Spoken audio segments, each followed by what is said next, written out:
In her wedding speech, my daughter looked right at me and called me a pathetic failure. She smiled as she said it, basking in the applause from her wealthy new family. She had no idea her dead mother had left me one final weapon.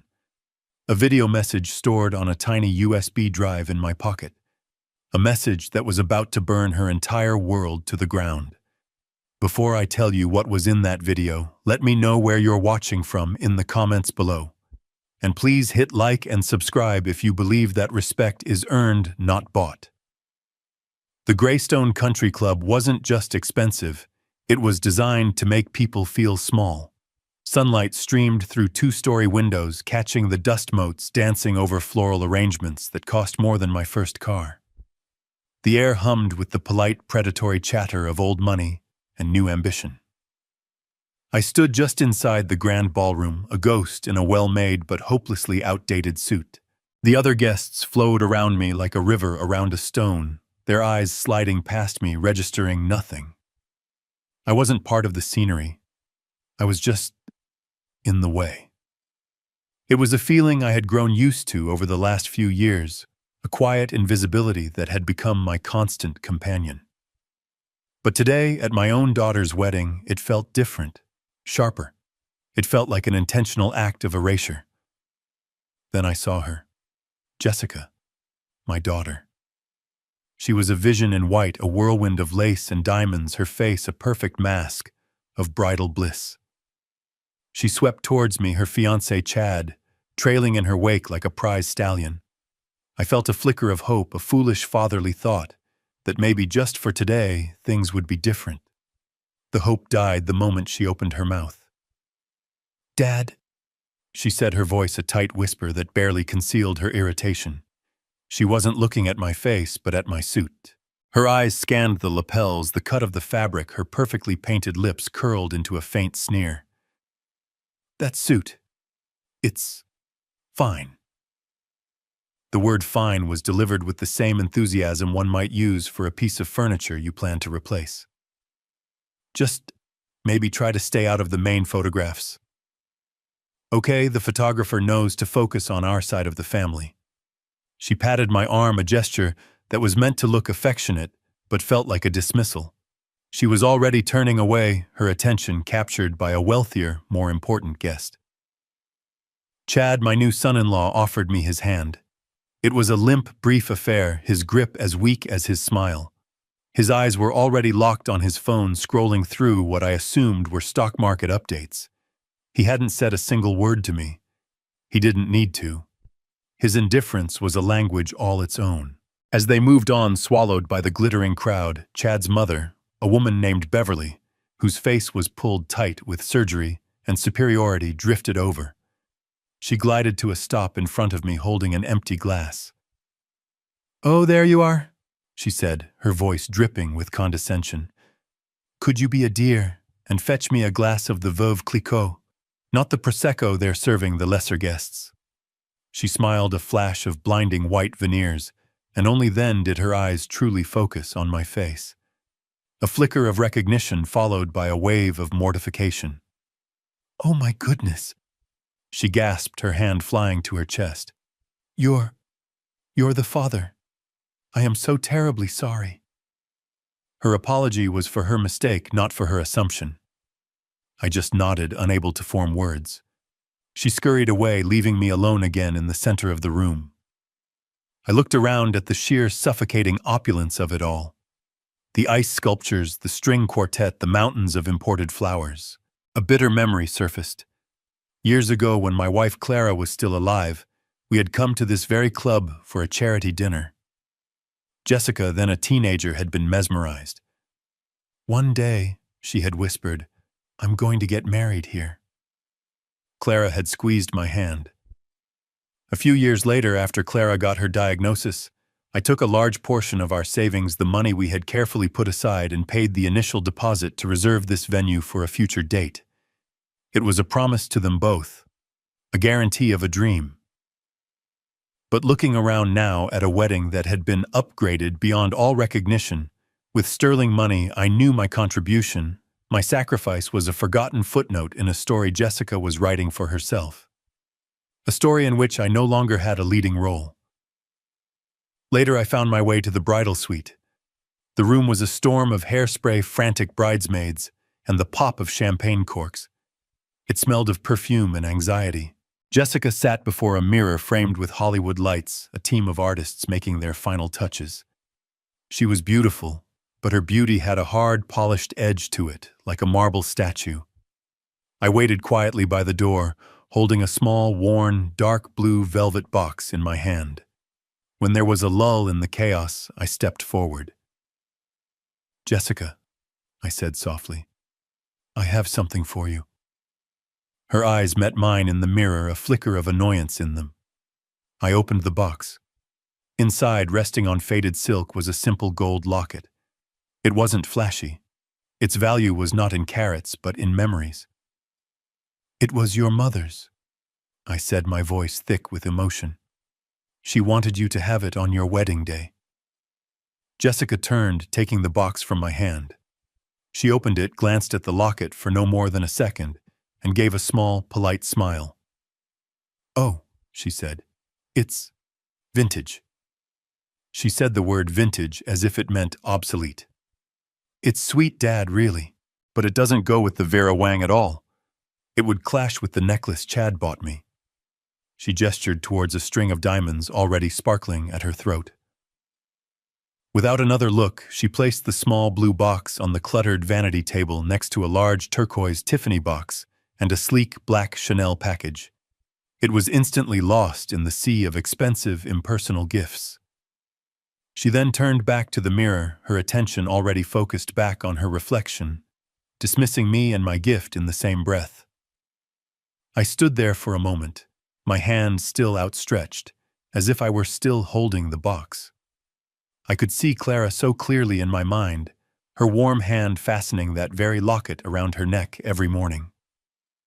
I remembered the day we had taken it to a jeweler to have a tiny photograph of 5-year-old Jessica, with her missing front tooth and pigtails carefully placed inside. For Jessica to treat it like a worthless trinket wasn't just an insult to me, it was a desecration of her mother's memory. It was the moment I realized that the daughter Clara and I had raised was truly gone, replaced by this cold, polished stranger who measured love in brand names. The ceremony itself was a blur. I walked Jessica down an aisle carpeted in white rose petals, my arm linked with hers, but I could have been a hired escort for all the connection I felt. I sat down on the front pew on the bride's side and was struck by the emptiness around me. Our family was small, and most of Clara's relatives had passed away or lived too far to travel.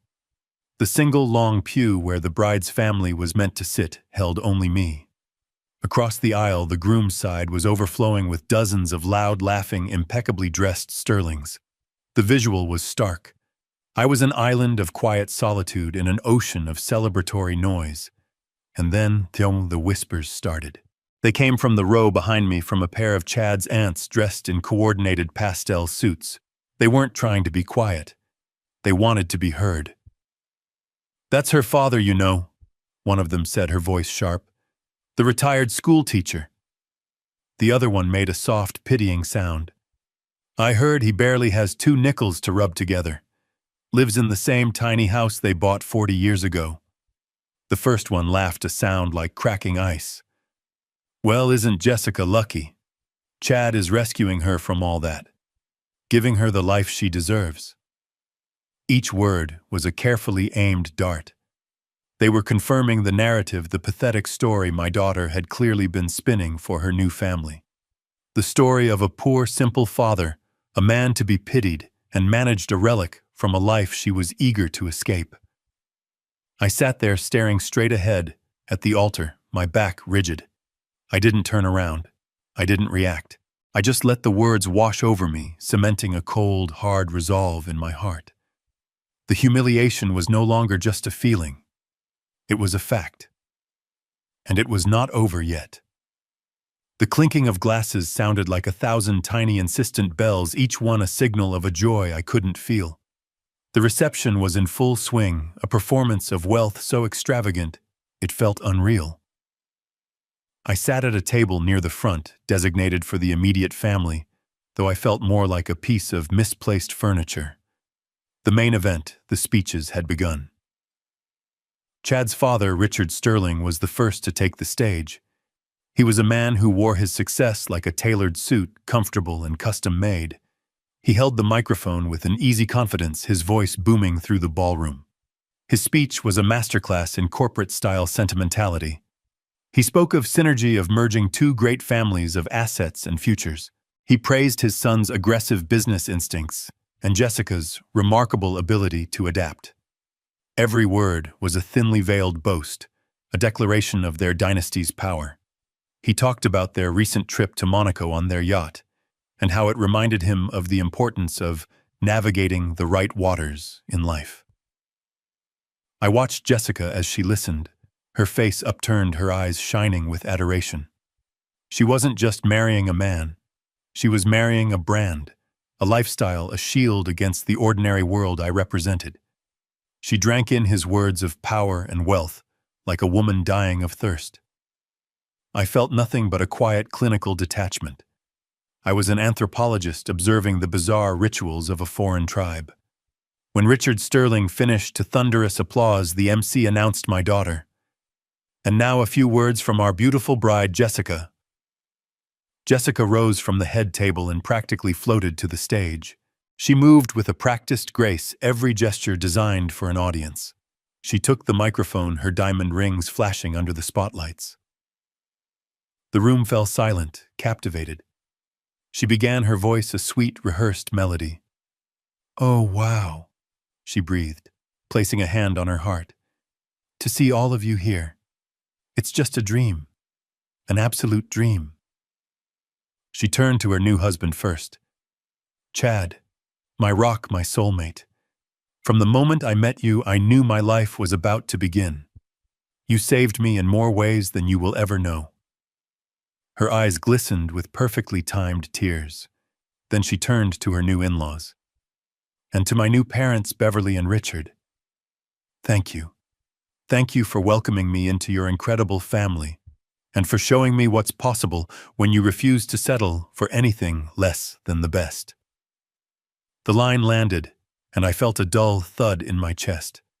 It was a carefully chosen phrase, a subtle jab at the life of settling she believed she had escaped. The Sterlings beamed, accepting the compliment as their due. Her gaze then swept the room until it landed on me. The atmosphere shifted. A different kind of silence fell, one filled with anticipation and a hint of morbid curiosity. Everyone knew our story, or at least the version of it Jessica had written. The story of the brilliant, beautiful girl and her poor, simple father. "And of course," she said, her smile faltering for just a fraction of a second, "I have to thank my own father." She paused, letting the weight of the moment hang in the air. "My dad. He's here tonight." She pointed me out, and a few heads turned their faces, a mixture of pity and polite interest. "Growing up," she continued, her voice taking on a tone of patronizing nostalgia, "we didn't have much. My father is a very simple man with simple dreams. He taught me a lot. He taught me resilience. He taught me what it's like to make do, to live with less, to always want something more than what you have." It was a backhanded compliment, a way of framing her own ambition as a heroic escape from the prison of my mediocrity. A few people nodded, buying into the narrative completely. She took a breath, preparing for her final act. Her eyes locked on mine, and for the first time that night, there was no filter. I saw the raw, unvarnished resentment she had harbored for years. "He is a good man," she declared to the room, "with a good heart.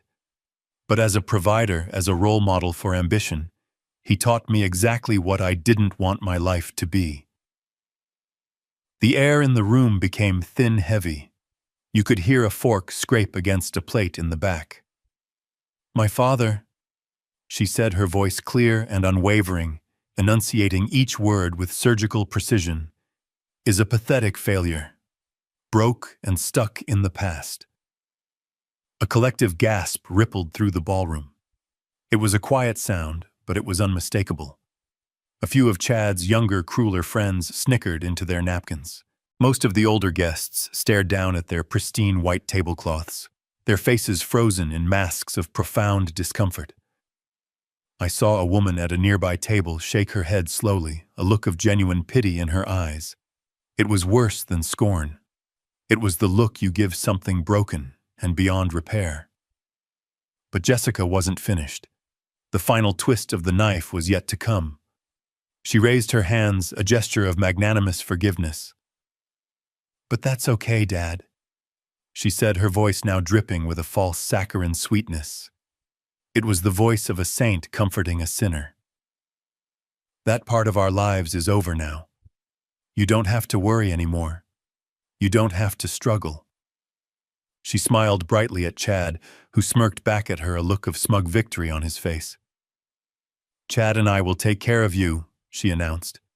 She had just publicly declared me her dependent, her charity case. She raised her champagne flute high. "To new beginnings," she cried out. The applause that followed was weak, scattered, and died out almost as soon as it began. The silence that rushed in to fill the void was deafening. Every eye in the room was on me, waiting for me to crumble, to cry, to flee in shame. But I did none of those things. I simply sat there. I felt the heat of 280 pairs of eyes on my skin, but inside a strange and terrible calm had settled over me. It was the calm at the center of a hurricane. The world seemed to slow down. The distant chatter faded into a low hum. In that moment, something inside me broke, but it wasn't my spirit. It was the last frayed thread of hope I had held for the daughter I once knew. It snapped, and in its place something cold, hard, and unbreakable formed. It was clarity. Pure, absolute clarity. I looked down at my hands resting on the white linen. They were a retired teacher's hands, not a CEO's. They were steady, not a single tremor. I didn't look at Jessica. I didn't look at Chad. I didn't need to see their faces. I had all the evidence I needed. Her final words, "Chad and I will take care of you," echoed in my mind. It was not an offer of help. It was a declaration of ownership, a final assertion of her power over me. And it was the last mistake she would ever make. The applause died. A thick, suffocating silence descended upon the ballroom. It was a silence filled with 280 different flavors of discomfort. There was pity in the eyes of the older guests. There was a cruel, smug amusement on the faces of Chad's friends. And from my daughter Jessica, there was a look of triumphant finality. She had delivered her verdict, and now she was waiting for me to accept my sentence. The entire room held its breath, waiting for the old man to break. They were waiting for tears. They were waiting for a shaking voice, a bowed head, a humiliating retreat from the battlefield she had created. They were waiting for the pathetic failure to play his part. But the tears did not come. The anger did not rise. In the hollow space where a father's heart should have been shattering, something else was taking shape. It was a cold, quiet resolve as hard and clear as a diamond. The pain was immense, a physical weight in my chest, but it was not a destructive force. It was fuel. I looked past Jessica, past the glittering chandeliers and the mocking faces, to an empty space near the dance floor. For a fleeting moment, I could almost see her standing there. My Clara. And a single silent thought echoed in the chambers of my grieving heart. Clara, you knew. You always knew. The memory was as vivid as if it were yesterday. A quiet evening years ago, after Jessica had thrown a tantrum over not getting the brand new convertible her friend had received for her 16th birthday. Clara had been sitting in her favorite armchair, a book open on her lap, her face etched with a sadness that went deeper than the immediate argument. "She has a hole in her heart, Bob," Clara had said, her voice barely a whisper. "And she thinks she can fill it with things. I'm so afraid that one day she'll try to fill it by emptying out everyone around her, even you." I had dismissed it then as a mother's worry. Now, sitting in the wreckage of my public humiliation, I understood. It wasn't a worry. It was a prophecy. and my wise, wonderful Clara had not left me unprepared. I placed my hands palms down on the crisp white linen of the tablecloth. The fabric was cool and smooth beneath my skin. I felt the slight tremor in my fingers, the only sign of the earthquake happening inside me, and I willed them to be still. Then slowly, I pushed my chair back. The sound of its legs scraping against the polished marble floor was unnaturally loud in the silent room. It was the sound of a gear shifting of a great machine beginning to move. I stood up. My legs felt steady. My back was straight. I buttoned the single button on my old suit jacket, a small, deliberate gesture of composure. I could feel the collective gaze of the room on me, a physical pressure. The whispers started then, a low hiss spreading through the crowd, like fire through dry grass. What is he doing? Oh, this is going to be a disaster. Someone should stop him. I took my first step. My destination was the stage, the scene of the crime. I didn't rush. My pace was measured even. The sound of my leather-soled shoes echoed with a steady rhythmic beat. Thump, thump, thump.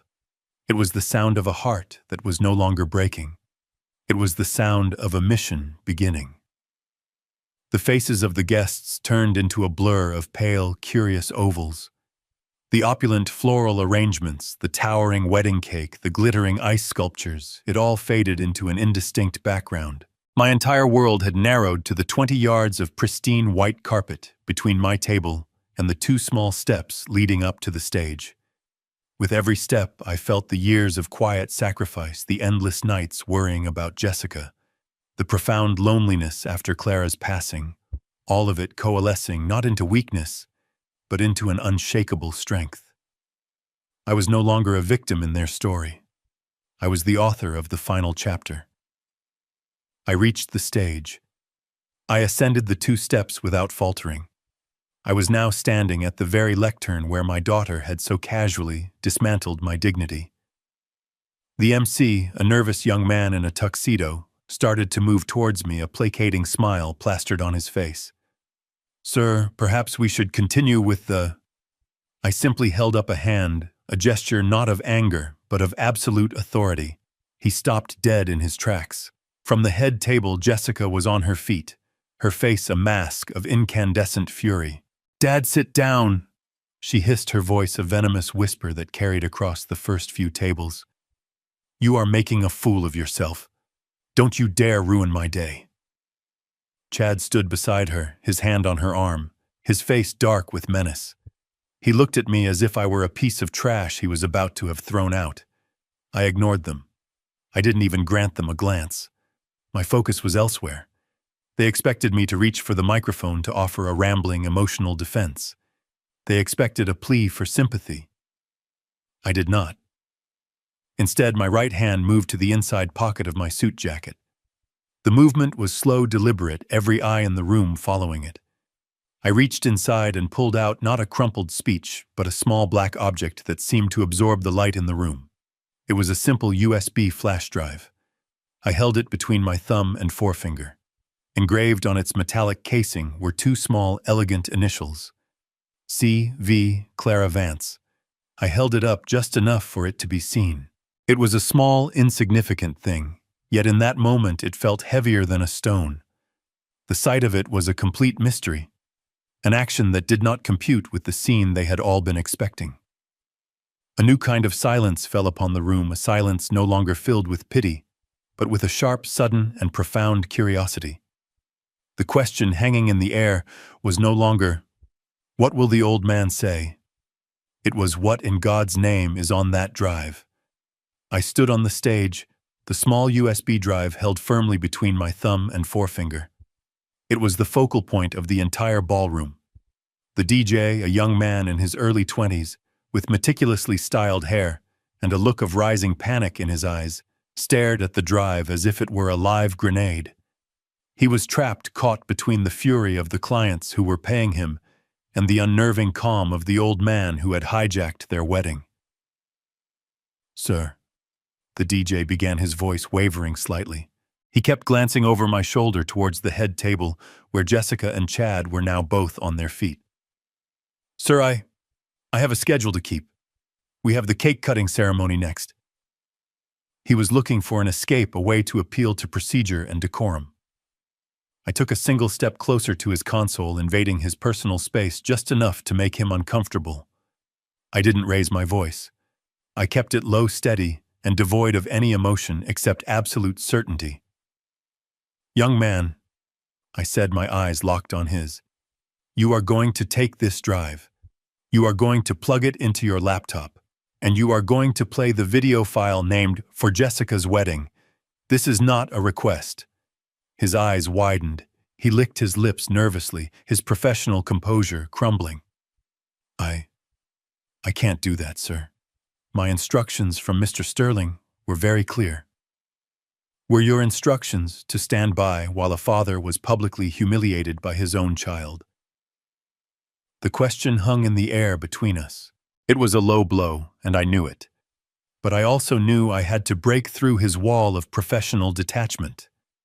I saw a flicker of something in his eyes, not pity, but conflict. He was a kid trying to do his job, and he had just been dragged into the middle of a war he didn't understand. That was when Chad decided to take matters into his own hands. "Security!" he bellowed, his voice raw with rage. He pointed a trembling finger at me. "Get this old fool off the stage now!" He started storming towards the stage himself, his expensive suit jacket bunched up around his shoulders, his face a blotchy, furious red. He looked like a spoiled child about to throw a tantrum. The two event coordinators, a man and a woman in black suits, started moving hesitantly from the sides of the room. But they were too slow. Before Chad could reach the steps of the stage, a large figure moved to intercept him. It was my cousin Leo, a man I hadn't seen in nearly a decade. He was a big man, a carpenter by trade, with hands like worn leather and a quiet, unassuming presence. He had been seated at a table in the back, but he had seen everything. He simply stepped into Chad's path, a solid, immovable object. He didn't say a word at first, just stood there, blocking the way. "Get out of my way," Chad snarled, trying to push past him. Leo didn't budge. He looked down at Chad, who was a good 4 inches shorter and 100 pounds lighter, and spoke in a low, rumbling voice that carried in the tense silence. "The man has something to say, son. You're going to stand here and listen." It wasn't a suggestion. It was a statement of fact. Chad, for the first time in what was probably a very long and privileged life, was stopped cold. He was confronted by a type of power that money couldn't buy and status couldn't intimidate. He stood there seething with impotent rage, completely outmaneuvered. That single act of defiance was all it took. It broke the spell. The DJ looked from the neutralized Chad to the resolute face of my cousin Leo, and then back to me. He saw that I was not just a crazy old man. I had an ally. He made his decision. With a deep breath and a quick apologetic nod, he took the USB drive from my hand. His fingers brushed against mine, and I felt a slight tremor in them. The entire ballroom was now silent as a tomb. Every single guest was on their feet, their dinner forgotten, their wine untouched. They were no longer wedding guests. They were spectators at a gladiatorial arena waiting for the final bloody blow. Jessica stood frozen by her chair, her face pale, her mouth slightly open in a mask of dawning horror. She was finally realizing that she had lost control of her perfectly orchestrated day. The DJ turned back to his glowing laptop screen. I heard the soft, distinct click as he slid the USB drive into its port. On the 3 giant projection screens that flanked the stage, the looping slideshow of Jessica and Chad's laughing, smiling engagement photos abruptly stopped. The screens went black. For a heart-stopping second, the room was plunged into a strange, expectant twilight. Then a single line of white text appeared on the black screens. Loading file for Jessica's wedding.mp4. The progress bar began to fill. The show was about to begin. The blackness on the 3 giant screens held for a heartbeat longer than was comfortable, a void that swallowed all the light and sound in the grand ballroom. Then they flickered to life. The image that resolved was not of a spreadsheet or a legal document. It was of a woman, my wife, Clara. She was sitting in her favorite armchair, the one with the worn floral pattern in the living room of our small, quiet home. The afternoon sun streamed in from the window behind her, creating a soft, hazy halo around her. She was thinner than I had allowed myself to remember the illness having carved away at her, but her eyes were the same. They were bright and clear and filled with a light that no sickness could ever extinguish. She smiled a gentle, tired but genuinely loving smile. The entire room seemed to lean in, captivated. Her voice filled the ballroom, not through the DJ's booming speakers, but as if she were whispering to each person individually. It was weaker than I remembered, raspy with fatigue, but it was her voice. It was the voice that had been the soundtrack to my entire adult life. "Hello, my darling Jessica," she began, her eyes looking directly into the camera, as if she could see our daughter across time and space. "If you are watching this, it means today is your wedding day, and it means I am not there to see it." Her voice cracked, just for a moment, a single painful note of regret. "I am so sorry for that, my love, more than you will ever know. There is nothing in this world I wanted more than to be there today, to fix your veil, to hold your hand, and to tell you how beautiful you look." I watched Jessica's face. The hard, angry mask she had been wearing began to soften, replaced by a look of stunned confusion. This was not the attack she had been bracing for. This was an embrace from the past. Clara continued, her smile returning. "I remember when you were about 6 years old. You spent an entire afternoon sitting on this very floor with a big box of crayons drawing your dream wedding dress. Do you remember that?" A soft, nostalgic look came over Clara's face. "It was the most magnificent dress I had ever seen.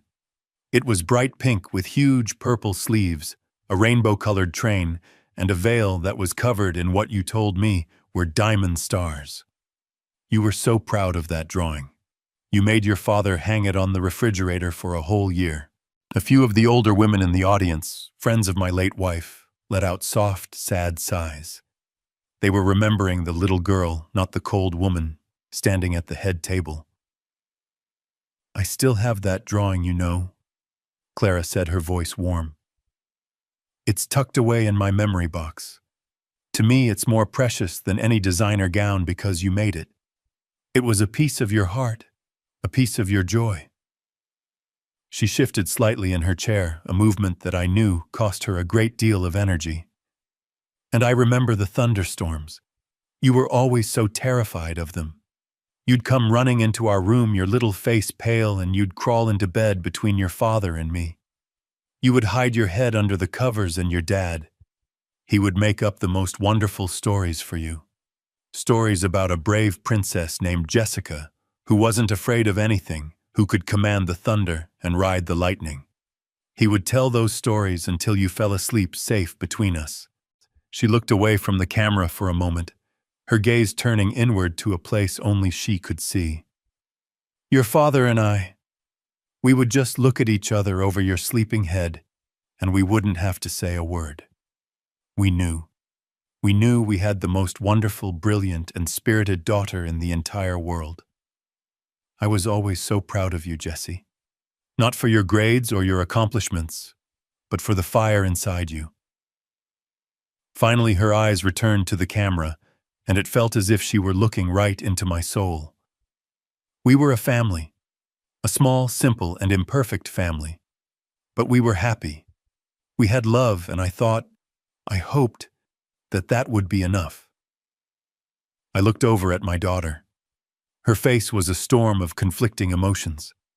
The loving words from her mother, the woman she still claimed to adore, were a direct contradiction to the narrative of suffering and lack she had just painted for everyone. Clara's message wasn't an attack. It was a gentle, loving reminder of a truth Jessica had tried to bury. The room was silent, wrapped in the warmth of my wife's memory. The ambush was complete. They were disarmed. They were vulnerable.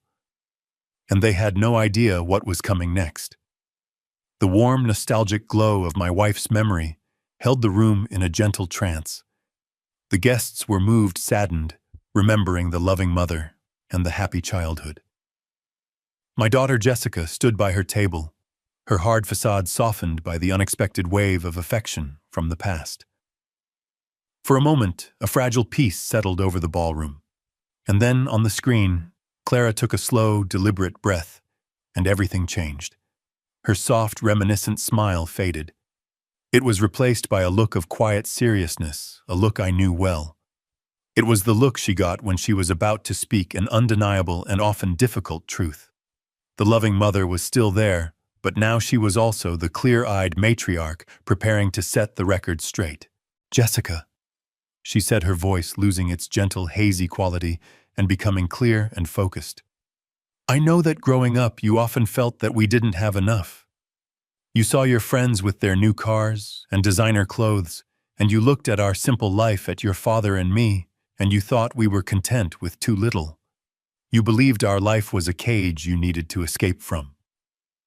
Every word was a precise surgical cut, dissecting the very foundation of Jessica's resentment. I could see my daughter flinch, a small, almost imperceptible movement. This was getting too close to the bone. Clara continued, her gaze unwavering. "There are things we never told you. Not because we wanted to lie, but because we wanted to protect you.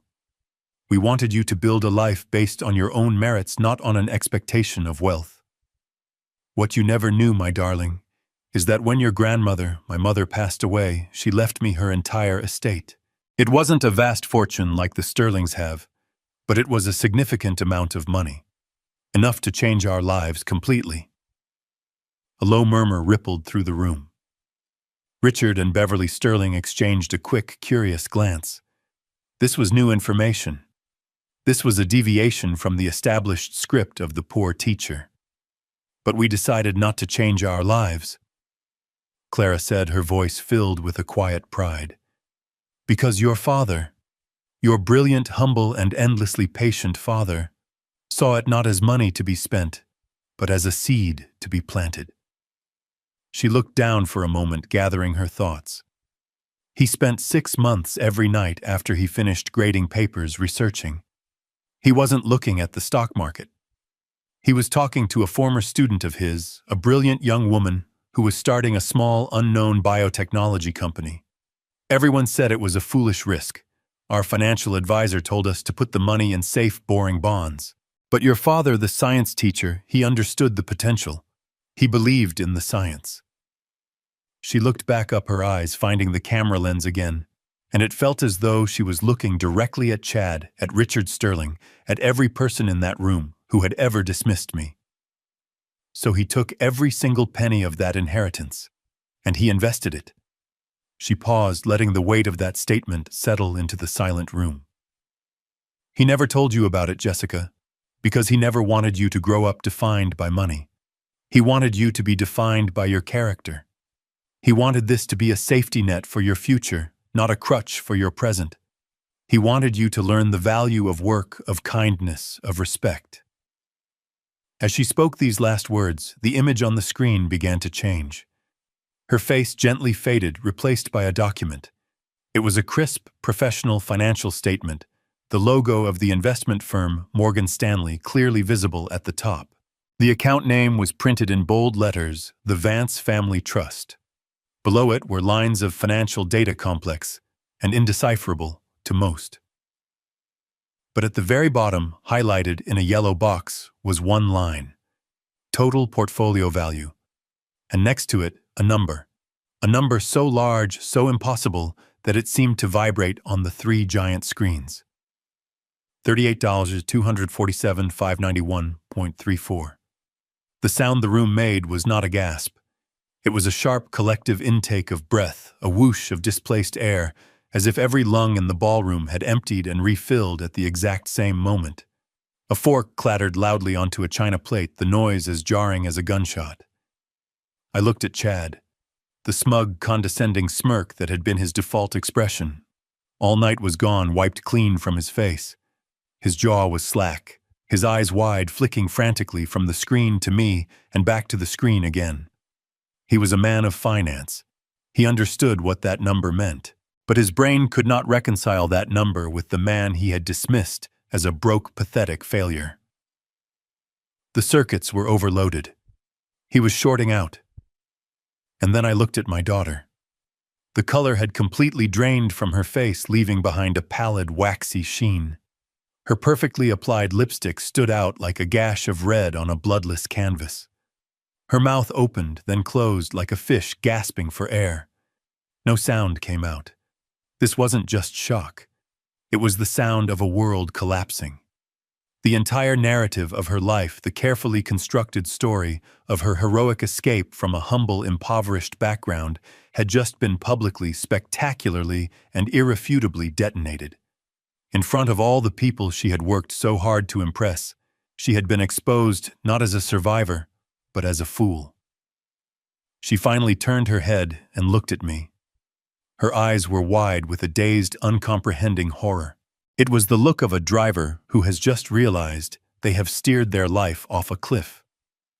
The impossible number $38,247,591.34 hung in the air, glowing on the three giant screens. It felt less like a number and more like a judgment. The stunned silence in the ballroom was absolute. No one moved. No one breathed. They were all transfixed, their minds reeling, trying to reconcile the image of the poor, pathetic father with the reality of this colossal fortune. On the screen, the financial statement gently faded away, and Clara's face returned. But her expression had changed again. The warm nostalgia was gone, and the serious look of revelation had now softened into something else entirely. It was a look of profound maternal resolve. It was the look she used to have when she was about to teach Jessica a difficult but necessary life lesson. It was the look of a mother who was about to save her child, whether the child wanted to be saved or not. "I know this number is a lot to take in, Jessica," Clara said, her voice calm and measured. "But money is not a gift. It is a tool, and like any tool, it can be used to build a beautiful, meaningful life, or it can be used as a weapon to destroy one." She let that thought hang in the air for a moment. "Your father and I, we gave you everything we could. We gave you our time, our love, our unwavering support. But in our desire to give you a better life than we had, we failed to give you the one thing you needed most, a true understanding of value. This is my final gift to you, Jessica. This is my attempt to correct that failure." As she spoke, the image on the screen split.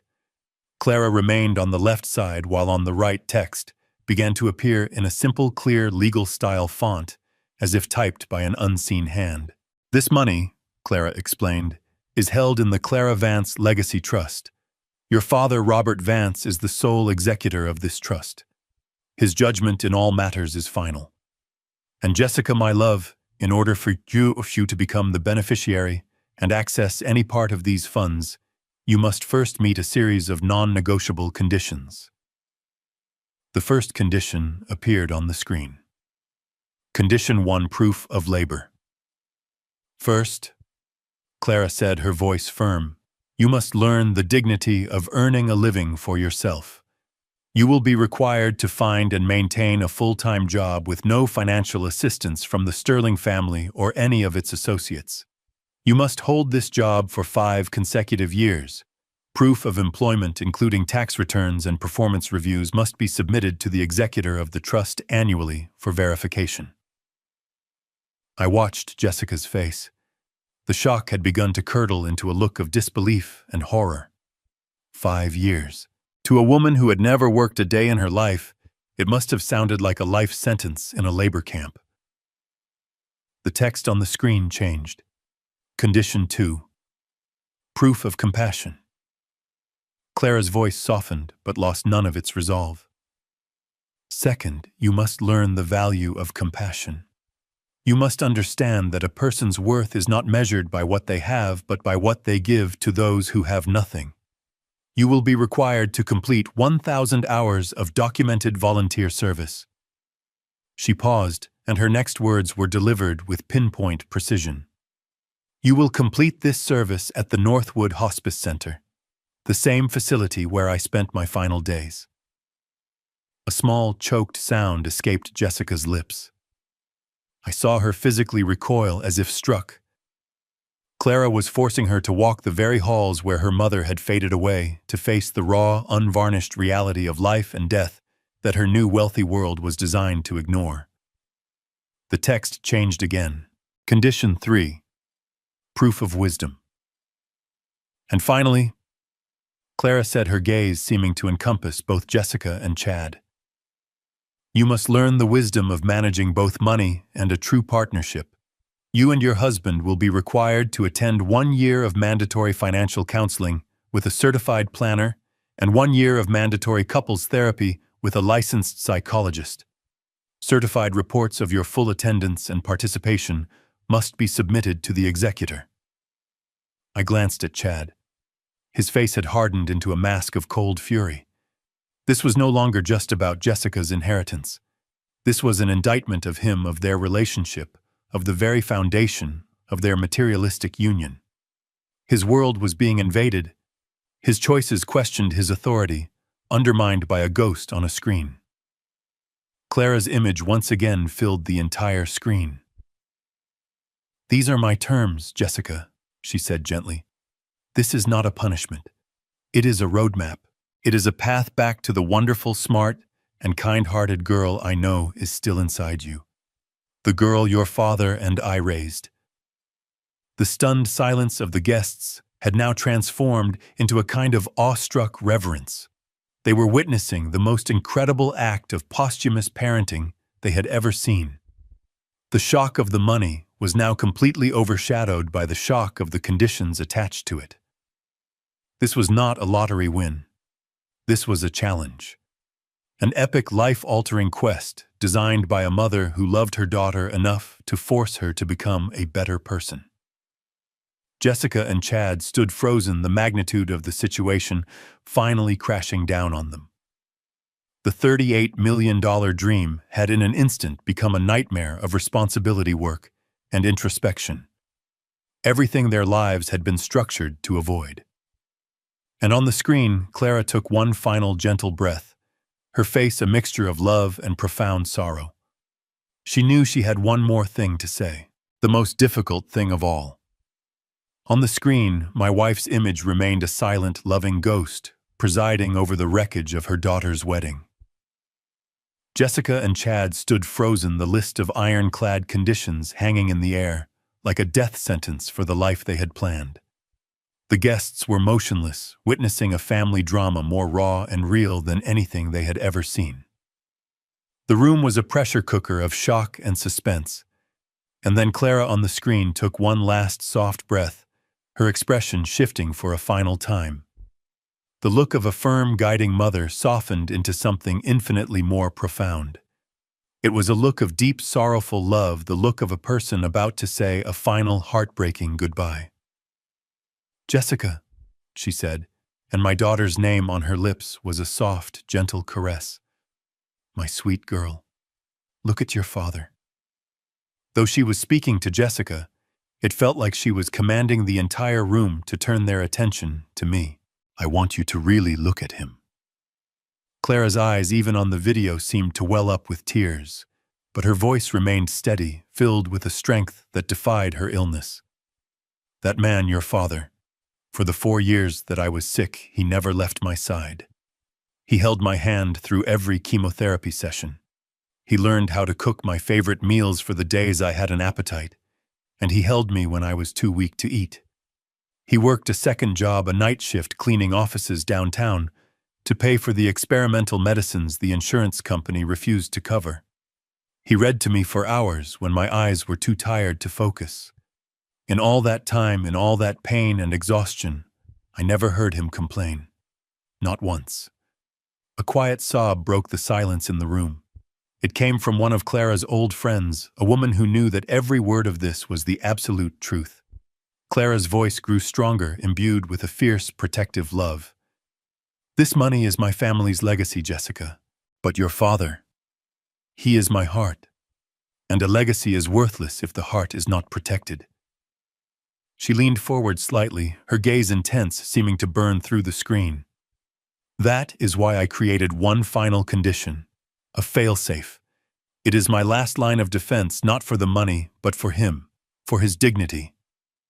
The image on the screen changed one last time. All the previous text vanished, replaced by 2 words written in a stark, bold, and blood-red font. Clause 7b. I have instructed your father. Clara said, her voice now as solemn as a judge's verdict, as the sole and undisputed executor of my will, that if he ever for any reason feels that you have treated him with profound disrespect, if you ever make him feel small or worthless or unloved, if you ever forget the sacrifices he made not just for me, but for you, he has my full, unconditional, and legally binding permission to enact Clause 7b. She did not explain what the clause was. She left that terrible knowledge hanging in the air, a sword suspended by a single thread. Her face softened again, for the last time, her love for her lost daughter, pouring through the screen in a final heartbreaking wave. I love you, Jessica. Always. Please, please become the woman I know you can be. And then nothing. The video didn't fade to black. It just cut. One moment she was there, and the next the 3 giant screens were black, silent voids reflecting the stunned, pale faces of the wedding guests. The abruptness of it was a shock to the system. The connection was severed. The ghost was gone. And all that was left was a heavy electric silence, thick with one terrifying unanswered question. The video was over. The 3 giant black screens were now just dark mirrors reflecting a scene of utter devastation. My wife's voice was gone, but her presence lingered, a powerful, undeniable force that had completely rewritten the reality of the room. The silence was no longer the absence of sound. It was a living thing, thick with the weight of an unanswered question. Every eye in that ballroom, from the shocked guests to the terrified waitstaff, turned from the blank screens to me. They were no longer looking at a pathetic old man. They were looking at an executioner, and they were all waiting to hear the sentence.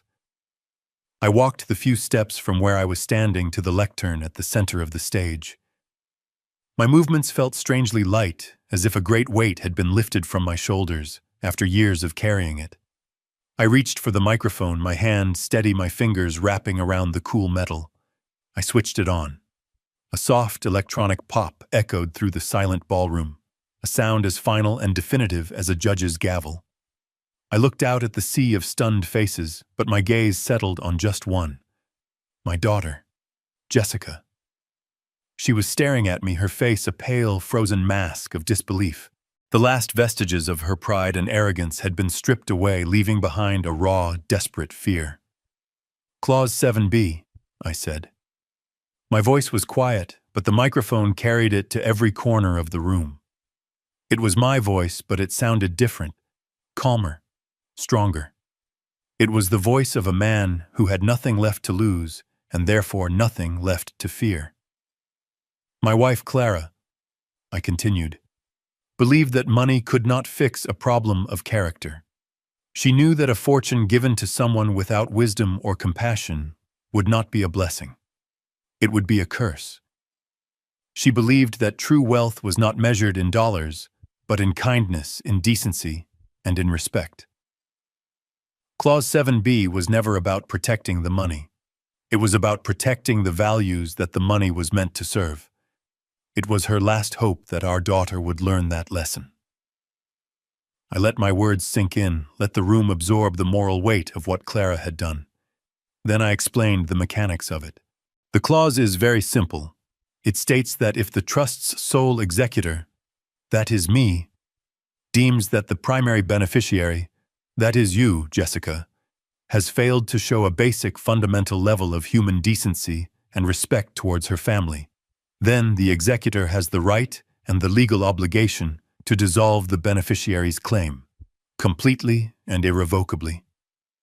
I paused, and then I connected the past to the present, the crime to the punishment. When you stood up here on this very stage in front of 280 people and called me a pathetic failure, when you dismissed a lifetime of my love and sacrifice as a humble beginning you needed to be rescued from, you weren't just being cruel, Jessica. You were making a choice. You were giving testimony. You were providing irrefutable evidence against yourself. I looked directly at her, and for the first time I think she truly saw me. She saw the man her mother loved, the man whose heart she had just broken for the last time. You were demonstrating in the clearest possible terms that you had failed to meet the most important condition of your mother's will. The condition that came before all the others. The condition of being a good person. A low guttural sound, a half-sob, half-gasp, escaped her throat. The horrifying truth was beginning to dawn on her. So the other conditions, I said, my voice flat, stating a simple fact. The 5 years of work, the 1,000 hours of volunteering, the counseling, they are no longer on the table. They were a path to redemption, a path that is now closed. You are no longer eligible to even attempt them. The finality of those words hit her like a physical blow. It wasn't just the money that was gone.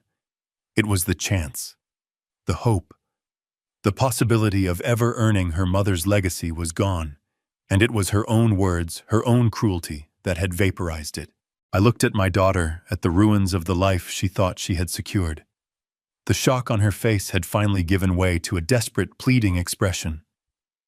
Her eyes, for the first time in years, were begging me for something, for mercy, for a way out.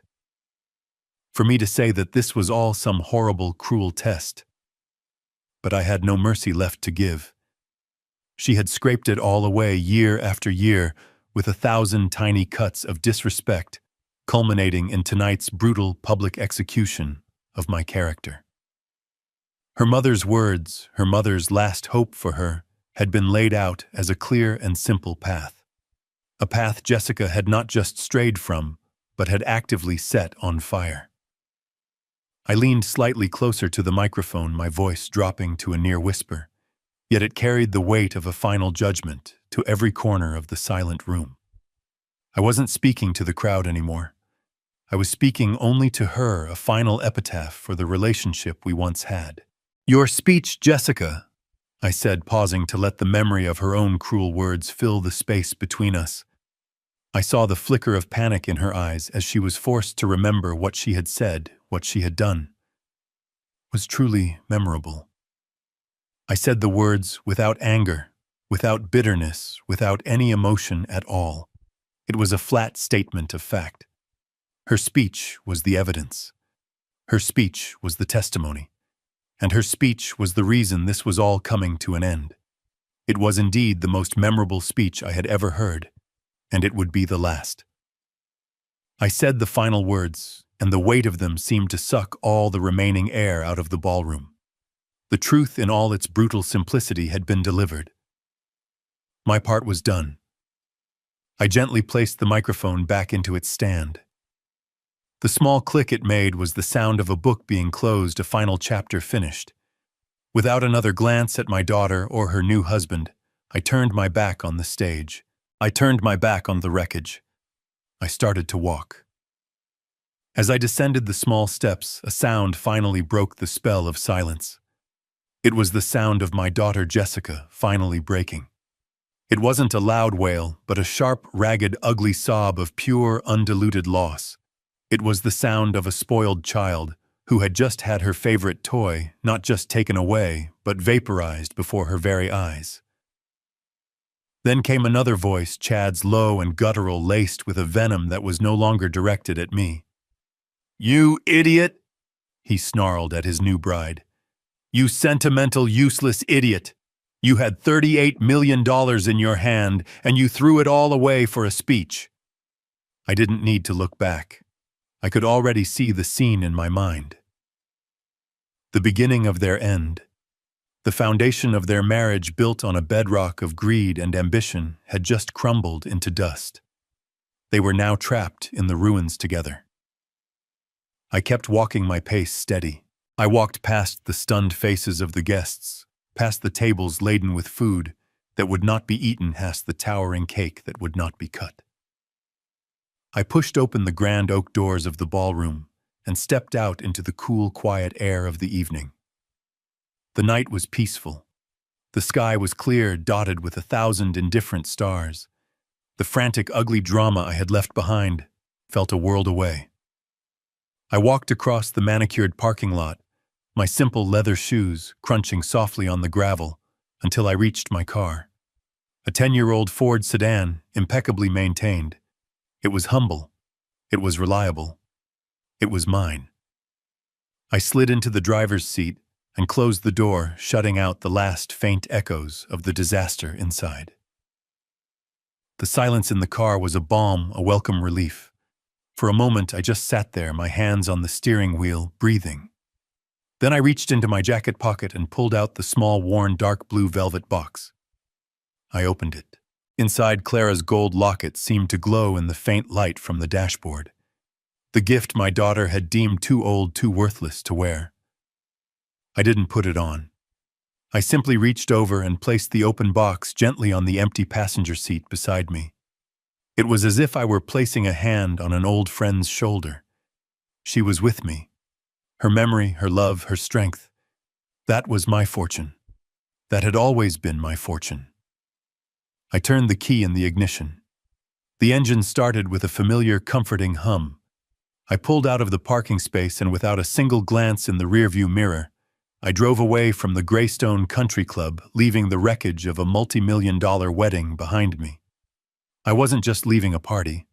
I was driving toward a future of peace, a future of freedom, a future where my own dignity had finally been restored. This story teaches a powerful lesson about the true nature of wealth. It's not found in a $38 million bank account, but in the quiet dignity of a father's love and the lasting wisdom of a mother's foresight. It reminds us that respect, kindness, and decency are the most valuable currencies we possess. The world may judge you by the car you drive or the house you own, but your true character is revealed in how you treat the people who sacrificed to give you everything.